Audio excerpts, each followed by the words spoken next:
नमस्कार दोस्तों, जय श्री राम। कैसे हैं आप सब। हमारे YouTube channel Arvind Kumar official में आप सभी का स्वागत है। बहुत से घर वापसी के केसेस के बीच में मैं आज फिर से आपके सामने एक घर वापसी का केस लेके आई हूं। घर वापसी करना आसान किसी के लिए नहीं होता। दरअसल उसके अंदर बहुत सी ऐसी चीजें होती हैं जिन्हें छोड़कर, सब कुछ छोड़कर वापसी अपने धर्म में प्रवेश करना होता है। बहुत सी ऐसी चीजें हैं जिन्हें आप अपने 15-16 साल से या जो भी आपकी एज है वहां से निभाते आ रहे हैं। उस पूरी की पूरी लय को छोड़कर वापसी अपने मूल धर्म में आना, शांति में आना, ये कोई आसान चीज नहीं है।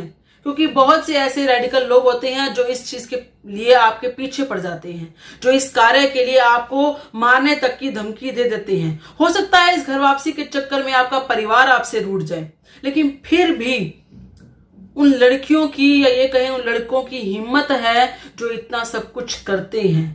वो इतना कदम उठाते हैं कि उनको अगर शारीरिक मानसिक शांति चाहिए तो वो घर वापसी करते ही करते हैं, वो फिर भी रुकते नहीं हैं। ऐसी ही घर वापसी का एक केस आपके सामने लेकर आई हूं, जिसमें एक लड़की है जिसका नाम था साइमा, जिसने घर वापसी की। परंतु ये घर वापसी ऐसे नहीं की, उसे एक लड़के से प्यार हुआ जिसके साथ ये रिश्ता निभाने के लिए, शादी करने के लिए उसे घर वापसी करनी पड़ी, क्योंकि उसके परिवार वाले इस शादी और इस रिश्ते के खिलाफ थे। और उसने यही सोचा कि मेरा जो एक उसकी कजन के साथ रिश्ता जोड़ा जा रहा था, जिस तरह की कहानियां उसके साथ बनाई जा रही थी, यदि उससे बचना है तो मुझे अपने प्रेमी के साथ ही शादी करनी होगी। और उसने वही कदम उठाया। साइमा नवाबगंज के रिछोला गांव की रहने वाली हैं। इन्होंने अपनी जो शिक्षा है वो इंटर तक की कर ली है। 1.5 साल पहले लगभग इनको एक लड़के से दोस्ती होती है। इनके पड़ोस में ही रहने वाला होता है और उस लड़के से दोस्ती होते होते इनका जो दोस्ती है वो प्यार में बदल जाती है। उस लड़के का नाम है आकाश। जब प्यार में बदलती है तो इस बात के बारे में यह दोनों अपने परिवार वालों से बात करते हैं।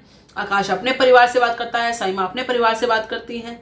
हालांकि दोनों के अंदर मजहब और धर्म की जो दीवार है वो सटीक है, उसे तोड़ना बड़ा ही मुश्किल हो रहा था। दोनों परिवार से बात करते हैं तो दोनों ही परिवार इस बात के लिए इनकार कर देते हैं। हालांकि आकाश क्योंकि हिंदू परिवार से है तो उसके परिवार वाले उसे धमकाते अवश्य हैं कि इस तरह की लड़की को अपने परिवार में मत शामिल करो, लेकिन वो इस बात पर रोक नहीं लगाते हैं कि आकाश अपनी मर्जी करने से कहीं रुक जाए। कहीं ना कहीं वो इस चीज के लिए उसको मारते या धमकाते नहीं हैं, थोड़ा बहुत डांट लगाते हैं कि ये चीज करना गलत है, समझाते हैं। लेकिन दूसरी तरफ साइमा के परिवार वाले उसको मारने तक की धमकी दे देते हैं। वो उसको हर तरीके से कोशिश करते हैं कि वो घर में बंद कर रह जाए। साइमा अपना कदम उठाती है, वो घर से भाग जाती है आकाश के साथ। अब दोनों घर से भाग चुके हैं। इसी बीच कोई उनको बताता है कि बरेली के अंदर एक आश्रम है जहां पर तुम्हारी शादी हो सकती है। ये जो आश्रम है ये अगस्त्य मुनि आश्रम इसे कहा जाता है। और यहाँ पर जो आचार्य हैं के शंखधार, इन्होंने पहले भी 100 से ज्यादा शादियां इस तरह की करवाई हैं, जिस शादियों को करवाने की वजह से इनको बार बार धमकियां मिलती हैं, मारने तक की धमकियां मिलती हैं। इवन भारत में ही नहीं, जो रेडिकल लोग हैं वो तो इनको मारने की धमकी देते ही हैं। उसके बावजूद जो बाहर से लोग हैं, यानी कि पाकिस्तान से भी इनके पास बहुत से फोन आते हैं, रोज इन्हें मारने की धमकियां मिलती हैं। लेकिन उसके बावजूद ये ऐसा कार्य छोड़ नहीं रहे हैं, क्योंकि ये मानते हैं कि ये धर्म का कार्य कर रहे हैं। ये हर बच्ची को उनके रेडिकलाइज परिवार से बचा रहे हैं। जो बच्ची अपनी उम्र से मतलब अपनी एक वैलिड उम्र में आ चुकी है, बालिग हो चुकी है, तो उसको अधिकार है कि वो किसी से भी शादी कर सके। इन आचार्य जी ने साइमा की घर वापसी करवाने के लिए इनको गंगा जल से स्नान करवाया। हर तरीके का जो स्नान जो होता है जरूरी घर वापसी के लिए वो करवाया। जब ये स्नान सब कुछ संपूर्ण हो गया और ये घर वापसी के लिए तैयार हो गई, यानी कि ये हिंदू बन गई, तो उसके बाद इनका नामकरण भी किया। साइमा से इनका नाम सोनी कर दिया गया। और उसके बाद सोनी का और आकाश का हिंदू रीति रिवाजों के अनुसार विवाह करवाया गया। जिस तरीके से 7 फेरे पड़ते हैं, जिस तरीके से 7 वचनों को निभाने की कस्में खाई जाती हैं, उसी तरीके से हर रीति रिवाज के अनुसार इन दोनों का विवाह करवा दिया गया।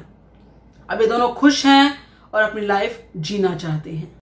लेकिन साथ के साथ क्योंकि ऐसी जो शादियां होती हैं, ऐसे जो विवाह होते हैं, उसके अंदर बहुत तरीके के खतरे मंडराते रहते हैं सर पर। चाहे वो परिवार से हो, चाहे वो रेडिकलाइज लोगों से हो, चाहे वो किसी भी तरह के इस तरह की सोच, कट्टरवादी सोच के लोगों से हो, तो उस तरह के लोगों से खतरा बना रहता है। इसीलिए कानूनी प्रक्रियाएं भी होना जरूरी होती हैं। ये आचार्य जी जितनी भी इन्होंने शादियां करवाई हैं उसमें कानूनी प्रक्रियाएं अवश्य पूरी करवाते हैं। इनका विचार है कि अगर आप रीति रिवाज अपना रहे हैं और हर तरीके से हिंदू धर्म में प्रवेश कर रहे हैं तो आपको जो संविधान के अनुसार कानूनी प्रक्रियाएं हैं उसको भी पूरा करना आवश्यक होता है। इन्होंने साइमा को कहा कि तुम एक एसएसपी को पत्र लिखो और उस पत्र में हर तरीके की सिचुएशन बताना कि किस तरीके से तुम्हें तुम्हारे परिवार वाले धमका रहे हैं कि वो तुम्हारे साथ क्या करेंगी। उस तरह का पत्र भी लिखवाया और जितने भी कानूनी दाव पेच थे वो सारे के सारे पूरे किए। जितने भी कानूनी प्रक्रियाएं थी विवाह को लेकर वो भी सारी की सारी पूरी की गई।